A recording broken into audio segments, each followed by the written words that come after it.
ગત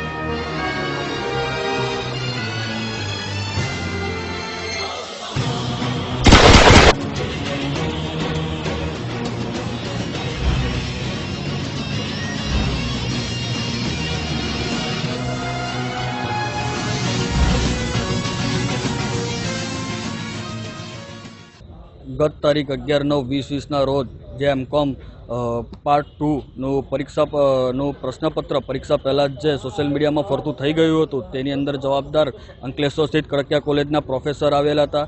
ત્યારબાદ તપાસ કમિટીના અહેવાલમાં રજૂ કરવામાં આવ્યો હતો. આ અહેવાલની અંદર અનેક ગેરરીતિ અને અનેક સવાલો ઊભા થાય છે. 1200 જેટલા વિદ્યાર્થીઓ પરીક્ષા આપી હતી.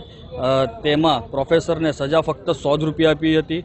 શું આ 100 રૂપિયા આટલા બધા વિદ્યાર્થીઓના ભવિષ્ય માટે કેટલું યોગ્ય? ત્યારબાદ પ્રોફેસરને પરીક્ષાલક્ષી કામગીરીમાંથી બેદખલ કરવામાં આવ્યા તો આ પ્રોફેસરને સજા આપી કે ફાવતું આપ્યું? આવા અનેક ગંભીર સવાલો ઊભા થાય છે. ત્યારબાદ જો પુરાવા જ નથી મળ્યા તો પ્રોફેસરને સજા શું કામ આપી? અને સજા આપી છે તો પુરાવા ક્યાં સગે વગે કર્યા?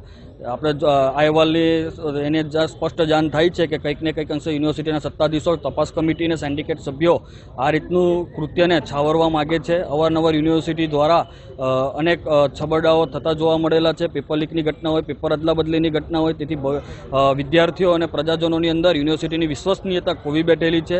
આના અનુસંધાનમાં આજરોજ તપાસ કમિટીના સભ્ય કોમર્સ ફેકલ્ટીના ડીન અને પ્રિન્સિપાલ શ્રી એમકે કોલેજ વિજય જોશીને આવેદનપત્ર આપીને ફરીથી આ તપાસની માંગ કરવામાં આવે અને જે જવાબદાર છે અને જે છાવરી રહેલા છે તેને યોગ્ય સજા આપવામાં આવે. જો નહીં કરવામાં આવે તો એનએસયુએ સમગ્ર સાઉથ ગુજરાતની અંદર દરેક જિલ્લાની અંદર આ બાબતે આંદોલન કરશે અને વિશ્વસનીયતા જળવાઈ રહે એને દાખલો બેસે એ બાબતે